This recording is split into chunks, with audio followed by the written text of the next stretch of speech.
जब दो बड़ी टीमें आमने सामने होंगी, बैंगलोर और मुंबई, तो आतिशबाजियां तो होंगी, ये तो एक्सपेक्टेड था।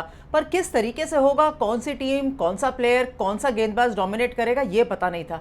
यही तो ब्यूटी है ना इस टूर्नामेंट की, कि कहीं भी आप कितने भी रन बना लीजिए पर आप सेफ नहीं है, क्योंकि आपको पता नहीं है कि वो टारगेट सही है या नहीं, ज़्यादा है या कम। ये तो मैच के ख़त्म होने पर ही पता चलता है।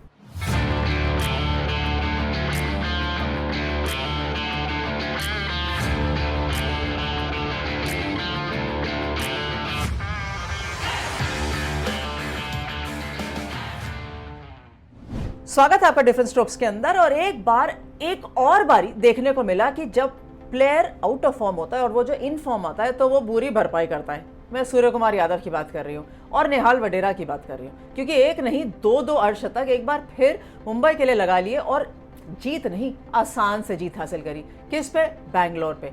जब बैंगलोर बैटिंग करने आया था और जब फैफ डु प्लेसी बैटिंग कर रहे थे तो देखिए खुश ना कहीं तो नाखुश होना चाहिए जिस तरीके से विराट कोहली आउट हो गए, लेकिन अब हो गए तो अब कम से कम एक बारी फिर से उनको जो थी ना बल्लेबाजी संभालने की जरूरत थी, और वो संभाली। सिर्फ अकेले फैफ ने नहीं, सामने से ग्लेन मैक्सवेल ने भी, दोनों ने 50 रन प्लस बनाए और एक अच्छा बेस बनाया। हालांकि जब 130-140 बने थे ना तब 12-13 ओवर हुए थे आरसीबी की बैटिंग के अंदर, और ऐसा लग रहा था कि अगर ग्लेन मैक्सवेल आउट नहीं हुए उस समय वो जेसन बेयरडॉर्फ के ओवर के अंदर, तो ये 220-230 के आसपास टारगेट जाएगा। चेस करने के लिए मुंबई के लिए मुश्किल होगी और आरसीबी कहीं ना कहीं कंफर्टेबल रहेगा।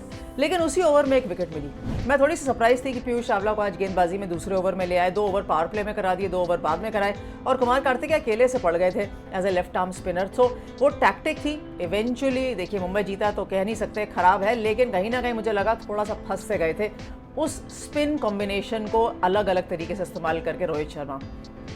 खैर, जब 200 रन का लक्ष्य था चेस करने के लिए तो किस तरीके से शुरुआत होगी वो तो आप समझ ही सकते हैं, क्योंकि ईशान किशन ने कहा मैं बैकफुट स्टेप नहीं लूंगा, मैं वर्ल्ड टेस्ट चैंपियनशिप में सिलेक्ट हो चुका हूं, कॉन्फिडेंस मेरे साथ है, मैं स्ट्राइकर बहुत बढ़िया हूं और ये मैदान तो मैं बहुत अच्छे से जानता हूं। उसी तरीके से शुरू हुए थे जब बैटिंग करने के लिए, लेकिन फिर से इनिंग्स छोटी रह गई। खैर, इम्पैक्टफुल इनिंग्स थी और वो ईशान किशन उसी तरीके से खेलते हैं। लेकिन सूर्य कुमार यादव भाई ऐसे भी कोई मारता है गेंदबाजों को, कभी इधर कभी पीछे कभी सामने। I mean there has to be some balance going forward, but there wasn't that balance, because Surya Kumar Yadav के साथ वो इम्बैलेंस चलता है, क्योंकि आपको ये नहीं पता ना कि आपने गेंद सामने डालनी है पीछे। वो इम्बैलेंस मजबूर कर देते हैं गेंदबाज को ऐसा फील करने में, जिस तरीके से उन्होंने खेलना शुरू, जिस तरीके से वो खेलते हैं। I mean we love the way Surya Kumar Yadav plays and I'm such a great admirer of Surya Kumar Yadav, which is absolutely a delight to watch him bat.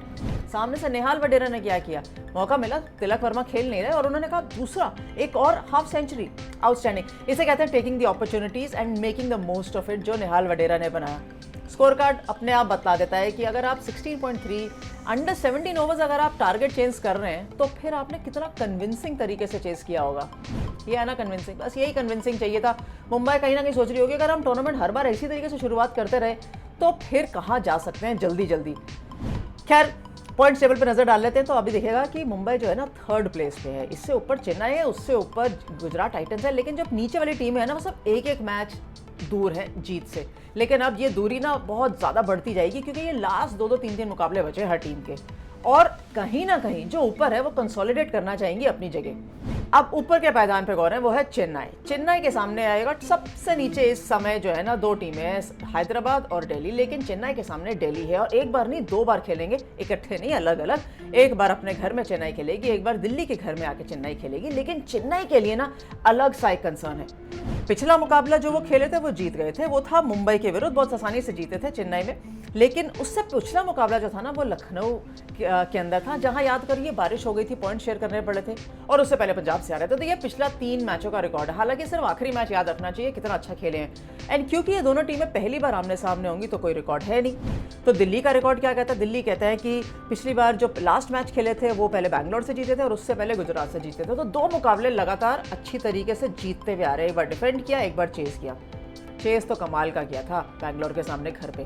तो दोनों की बैटिंग कैसे चलेगी? देखिए पहले चेन्नई की बैटिंग, आप ऊपर से गिनते ही जाइए, आपको लगेगा स्ट्रोक प्लेयर, चाहे कॉनवे, रायडू, ऋतुराज गायकवाड़, शिवम दुबे, आपके पास महेंद्र सिंह धोनी, बीच में अजिंक्य रहाणे, आप लिस्ट बहुत लंबी है, मैं तो सिर्फ थोड़े से बता रही हूँ। और सामने से कौन आएगा? आपके पास आएंगे डेविड वार्नर, रायले, रूसो, मिचेल मार्श, आपके पास टॉप ऑर्डर बैटिंग के अंदर मनीष पांडे, अगर वो खेलते हैं या अपनी जगह मेंटेन कर पाते हैं सामने से, लेकिन सबसे ऊपर फिल सॉल्ट। तो ये तो बैटिंग होगी। अब सामने से गेंदबाजी की आ जाएगी बात, तो जडेजा एक तरफ, that is left arm spinner जो चेन्नई के लिए खेलेंगे ऑफकोर्स, और सामने से मोइन अली भी हैं मदद के लिए। ऐसा नहीं है सिर्फ जडेजा अकेले गेंदबाजी करते हैं, लेकिन थीक्षाना है, पाथीराना है।